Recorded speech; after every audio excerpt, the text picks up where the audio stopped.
I came to the Halve Inn the night the snow began, and the snow did not stop for 9 days. The innkeeper was a thin man with a wet smile.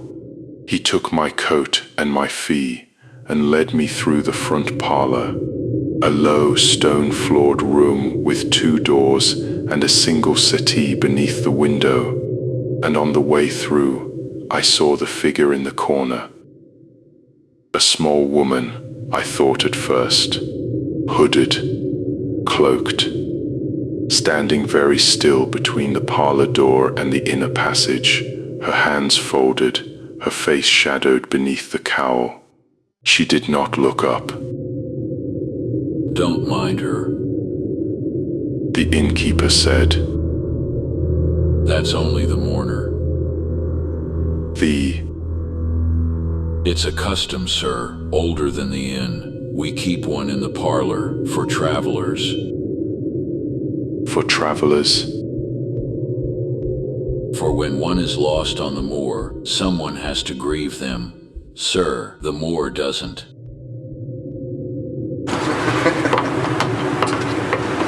I laughed. He did not. He showed me to my room and bid me good night. That night the wind came down across the fells like a slow argument, and the snow came with it. By morning the road south was buried. By the morning after that, the road north was gone. There were 3 guests in the inn then. On the 4th morning, 2. A man named Halve Inn had gone walking after supper and had not come back. In the parlour, the mourner had moved. Not far.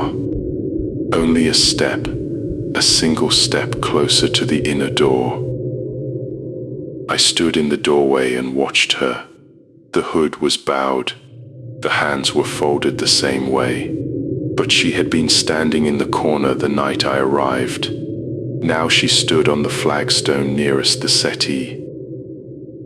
"She is allowed," the innkeeper said behind me. "It is part of her work." What work? "To attend, sir." He set down his tray. "When a soul is lost on the moor, she draws closer to the door, so the soul knows it is grieved." Which door? He smiled. "Whichever door it chooses." That night I did not sleep. I sat by my candle and listened. The inn was old, and the boards spoke in their own slow tongue, and beneath that, faintly, came the sound of small, patient movement in the parlour below.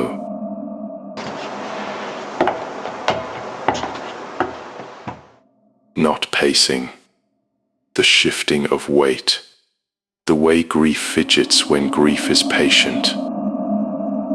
In the morning, Mrs. Old, the second guest, was gone. Her room was made up neat. Her boots stood by the door.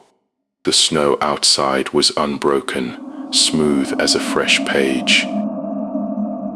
In the parlour, the mourner had moved again. She stood now beside the settee. The hem of her cloak brushed the wood. The cowl was turned very slightly toward me. "She is keeping count," the innkeeper said. 2 now. And the third? "The third, sir, is yourself." I asked him then, very calmly, if I might leave. "In the snow, sir, where would you go?" Anywhere. "There is no anywhere, sir, not for 9 days, perhaps 10. He poured my tea. His hand did not shake. "Sit, if you would. The fire is good.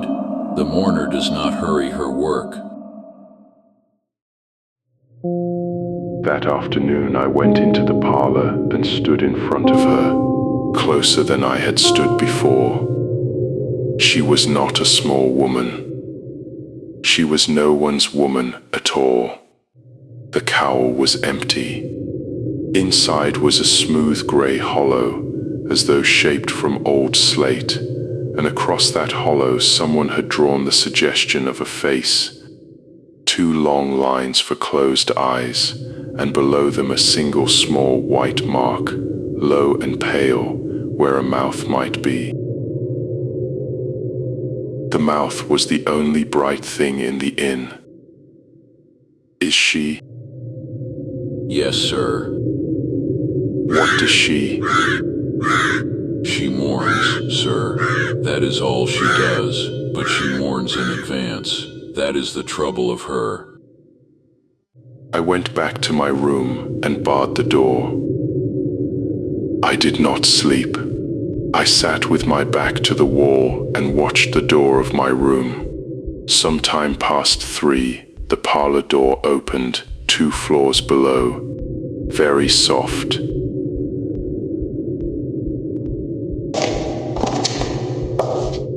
Footsteps came up the stair. They stopped on the landing. I held my breath. They did not come to my door. In the morning, the innkeeper was gone. His room was neat. His apron hung folded on the hook. His ledger lay open on the desk. 3 names. The dates of arrival. The first 2 had been crossed neatly through. Beside the third, my own, a fresh entry had been made, in a hand almost, but not quite, the innkeeper's. It read, mourned, and accounted for. I went down the stair and stood in the open parlour doorway. The mourner had moved one last time. She stood now in front of the inner door, hood bowed, hands folded, patient as snow. I understood then that I had not slept through the night, that I had stopped breathing very quietly sometime around 3. That the footsteps on the landing had not been hers but mine, and that I had walked down softly so as not to wake the guest in my room. The guest. That is who I was thinking of him as, by then. I went to the front door. The road was buried. The snow was unbroken. There was nowhere the snow would let me go.